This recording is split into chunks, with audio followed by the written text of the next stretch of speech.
things like construction, warfare, and ritual. Essentially things that only related to the Mayan tradition. But things like agriculture, food trade, and food distribution were completely out of the ruler's hands, meaning that there was no real system of power in place that could help end these ongoing issues that were at this point exponential. And because of the ongoing drought, the exponential growth of the population, and the lack of agricultural support, people had no other chance than to abandon these cities that they were living in, and most people ended up heading northward, abandoning this classic Mayan civilization that they had spent, at this point, thousands of years building. And while this 2012 conclusion kind of solves the mystery of what happened to classic Maya, the story of the Mayan civilization doesn't end there. All civilizations are mystery. With classic Maya. There is like Atlantis, no idea why. These are speculations, not real facts, though. How do we know these facts? That was experienced in classic Maya kind of echoed through post-classic Maya. And this continued instability didn't allow the Mayan. He tends to cite his sources. This is why I like his channel. In previous times. But the major nail in the coffin, which was no mystery, was what happened at the very end of all Mayan civilization, which happened in the mid-1500s, and can be summarized in 2 words: Spanish conquests. The post-classic Mayan civilization was simply no match for the germs.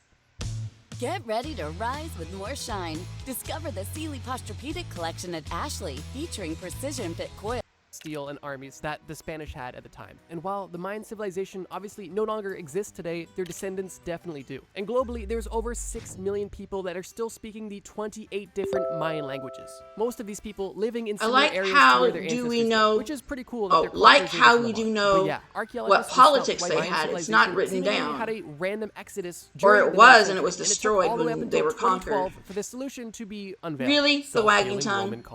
Was that even necessary? I really don't think I need to explain why the Roman Empire was so impressive. The feats and lore of ancient Rome and the Roman Empire are just so We even have a Dark Ages for the European side of the world. Actually, my second video ever on this channel was about why Rome even fell in the first place. But that brings us to our next mystery. As I'm hoping most of you know, Rome fell a very long time ago. Although in the modern day, we still have a lot of architecture from ancient Rome and the Roman Empire. And this has puzzled archaeologists for centuries. And it's a reasonable question. How did the Romans have such effective, long-lasting structures made out of concrete that didn't have rebar, and they didn't have any of the modern math or tools or tricks that we have today with our modern concrete structures? There's a saying that goes, modern times require modern solutions. But I think there should also be a saying, ancient times require ancient solutions. And the ancient solutions that the Romans used for their concrete was genius. And it's definitely not an accident that so many Roman ruins are still in remarkable condition to this very day. In January of 2023, not even 3 years ago, a group of scientists from MIT and Harvard were doing a deep dive into Roman concrete when they finally came to the conclusion of the Romans' concrete success. And it's actually history is written by the winners, but lost civilizations are like not written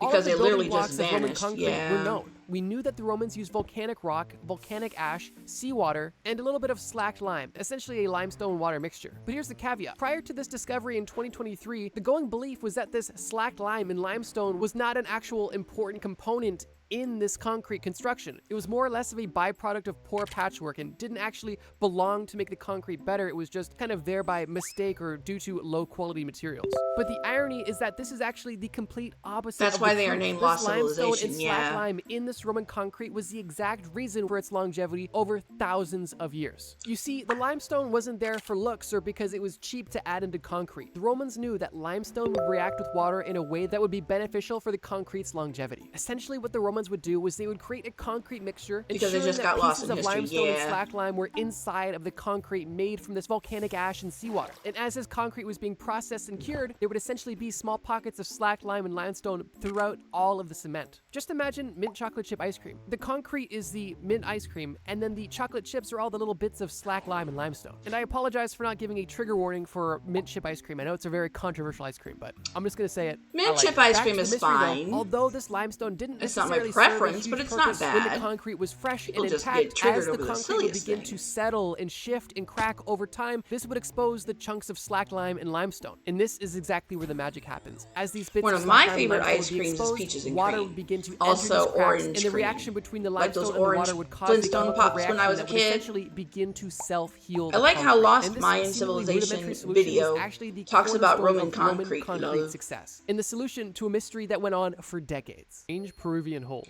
It's going through a list of things. This is all the mysteries. Through rural Peru. It's hot, sunny, and you're getting pretty miserable when you notice a strange structure in the ground. It's a spirally, rocky thing, and you have no idea what it is. You take note of it, but keep moving, because it honestly could be anything. When eventually, you notice another one, and then another one. You notice at this point so many throughout the day that you just can no longer ignore it, and you make a note of it. You bring it back to your archaeological buddies, but nobody has an answer. Nobody's seen these before, and they're not quite sure what these are or what their purpose was. These strange structures in the deserts of southern Peru likely had a purpose, but what was that purpose? The ancient Nazca people lived here, but were they advanced enough to build anything like this? And if they were building these things, what were they building? I hate it when they ask that question. Get your friends and go to the library to try to find any archaeological archives of these structures existing, and there's really nothing you can find. You've been able to read historical accounts confirming that other people have seen these in the past, although any historical data is scarce, and there's absolutely no answer about them, only an acknowledgement of their existence. So at this point, you're stumped. And with this discovery, you set out on a journey for answers, but what you end up starting is a massive conspiracy theory on what these things could be. Decades after you first saw these in the early 1900s, theories are becoming more and more widespread as other archaeologists have began to study the Nazca area of Peru. At this point, it was believed that the Nazca people had pre-Columbian origins. You know what? If your brain is running in power saving mode, honey, I have been on an emotional roller coaster for the past 2 days. I haven't been able to sleep well. I've been taking my sleeping pills my doctor prescribed. I've just been spiraling left and right. A group of Italian researchers I cannot decided wait to study the Nazca area of Peru using for that to be satellite over. imagery, something that at that point hadn't been done yet for this purpose. And what they found was amazing. What they discovered was that this system of structures was much more extensive than they initially thought, and even saw that these structures were present in nearby settlements, which were dated and identified separately from this discovery. Further investigation showed that there is even structures in the Nazca drainage basin, which ultimately went gave a lot from more being on context top of the to world what these last structures week, could have been. And it was this time ultimately last concluded that week these to mysterious seeming structures were a subterranean irrigation system, or simply put, an underground well It's basically my own to fault. transfer water between settlements and areas in this vast desert. Which And with makes this it even discovery, worse. It was ruled that no, the Spanish didn't build these. And while the Spanish could have very easily leveraged them while they were But today, in the you area, guys have these really specific put a structures smile on were my pre-Hispanic. face. And in So thank 2017, you. the general consensus was that these structures were built as far back as 500 AD. They don't want you seeing this, but they can't hide it from you much longer. And the combination of all of these discoveries definitely made some archaeologists reconsider how advanced they believed the Nazca people to be. The 4,000-year-old comb. In 2016, a group of archaeologists were in the ruins of Lachish, an ancient Canaanite city-state which is located in modern-day Israel. During this dig, they found a very interesting artifact. I want to talk about politics, but we have had air raid warnings for the past couple of months. During this dig, and now we're getting nuke warnings because two countries doesn't really sound super were exciting going until you a understand war. that this ivory comb was Shake my head. And one of them is flying their drones with boom boom devices over Eastern Europe. And while this discovery in this artifact is Don't amazing, want a war. it Well, doesn't yeah. end there. On this small War comb, is messy there was and a expensive. very faint and small sentence written. But what was interesting was, even though this artifact was extremely old, nearly 4,000 years old, the sentence that was written used the phonetic alphabet, which was extremely uncommon for this time. Typically during this time frame, well, I hope you're hieroglyphs or other safe. forms of script were what people used. So finding the phonetic alphabet was very interesting. But while this ancient artifact was cool, the mystery still stood. What did this say? And this mystery was actually You've had a relatively crazy couple of short-lived, months as there, after it was Yang. found in 2016, the code was deciphered in 2021. And what was engraved on the comb goes as follows. May this tusk root out the lice of the hair and the beard. And I guess this was Ew. more or less of a blessing of your hair, or maybe a threat against potential lice living in your hair. Regardless, it's so cool that they were actually able to translate. I certainly hope not, Yang. I pray that you are safe likely came from and Egypt, well, because and the that region it in comes which to this nothing. artifact was found had no elephants anywhere nearby. And it was believed that this artifact was owned by a wealthy trader who was able to get luxury goods from other parts of the world. And who knows, maybe even just getting lice out of your hair during this time period was a luxury. So if I was one of the archaeologists on this dig, assuming that the structural integrity was solid on this comb, I would definitely run it through my hair, just to say I did it. And yes, I have hair. The mystery of the Ryukyu Islands. The Ryukyu Islands are a chain of small, isolated islands in the western Pacific Ocean. Ryan! Mommy's sorry, mommy's sorry, mommy's sorry. The Okinawa prefecture in Japan, Okay. Hi, it's been a while since I've seen you.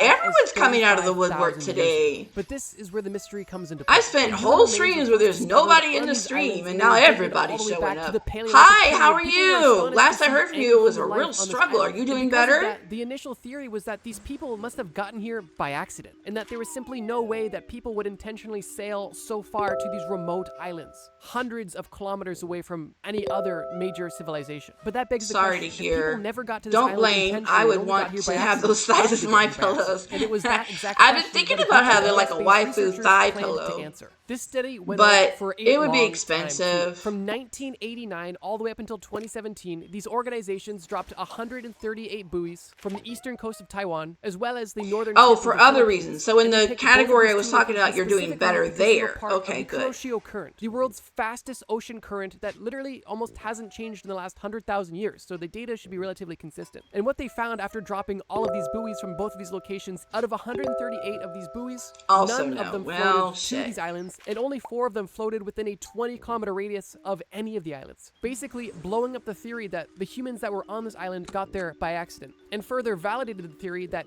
prehistoric humans set sail intentionally to find these islands and intentionally inhabited them. And it's just interesting because 35,000 years ago, these prehistoric humans were getting on boats Booty, and floating booty, to booty, undiscovered booty, islands. booty, And while booty, this doesn't booty, necessarily booty. confirm that this is exactly what happened, Frog researchers that were booty. part of the project did say, quote, "It was more likely that the early seafarers had more carefully We're plotted doing their courses cryptids, than had been unexplained assumed," mysteries, which I think and is a nice way of saying paranormal. we underestimated these fuzzballs. For But a at least it does mystical, shine light magical on how these Monday. people even got to this island in the first place. Ancient perfume. Here's the deal. We live very differently from our ancient ancestors, but we actually kind of share a lot of similar traits and even in some cases luxuries. And one example of that is perfume. Nowadays, it never hurts to put on a little Dior Sauvage, or maybe if you're in middle school, a little Okay, feel body free to spray redeem get heckin' the lurk pheromones in the going. paw But print this seemingly points. modern activity is actually Thank you nothing for of the coming to sort. stop And our by. ancient I miss ancestors you. were no stranger to putting on a little stank for the ladies or the guys. Let me explain. For a very long time, it was known. Wait, and I missed that understood part. our ancient What'd he say? ancestors.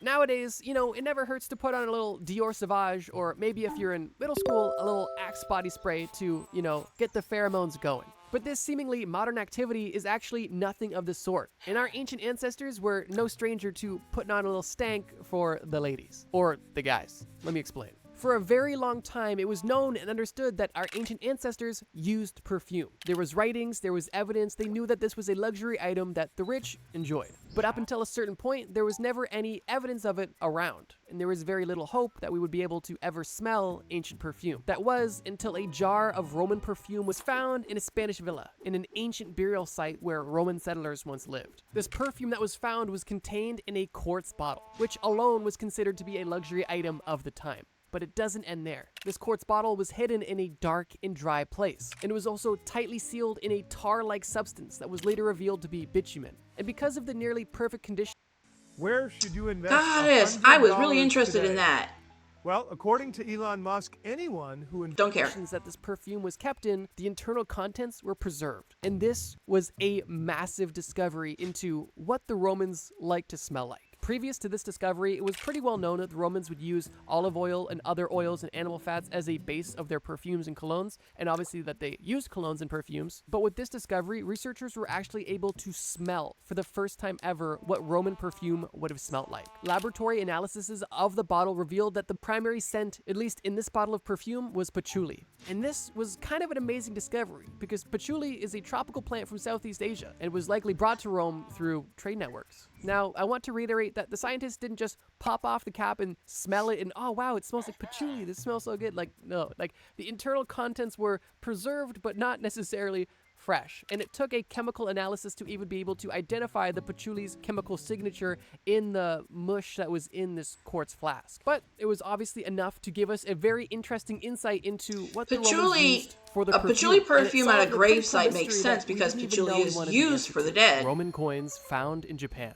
I We've already know. talked about I ancient learned Rome it in this my video, and my we'll talk potion about them and again, chemical because we're class. talking about cool ancient history and ancient mysteries. They're worth bringing up. Now, one ancient mystery about the Roman Empire was exactly how far were Just their stepped trade off my routes bus and established. got handed For example, free it whole was bread in known my that the Roman hands. Empire and the Han Still dynasty warm. in Aw, China that's knew of each other's great. I'm happy existences, for you. But it was kind of believed that they had no formal relationship, and their only understanding of each other kind of came through the established trade route that was basically spread across all of Eurasia, which was the very famous Silk Road. Both the Han dynasty and the Roman Empire profited greatly from this trade route, but it still begs the question, how strong was the influence of the Roman Empire in Asia, specifically when it came to trade? And also, how far beyond the Han Dynasty did their trade go? And this mystery brings us to Japan in 2016, when a group of archaeologists were doing a dig and they found some weird little pebbles. But these weren't pebbles, these were ancient Roman coins from the 3rd Extra and food 4th is always a century good thing. AD. His coins had Constantine the Great on them. And this discovery kind of made the mystery even bigger, because now the obvious question was, how did these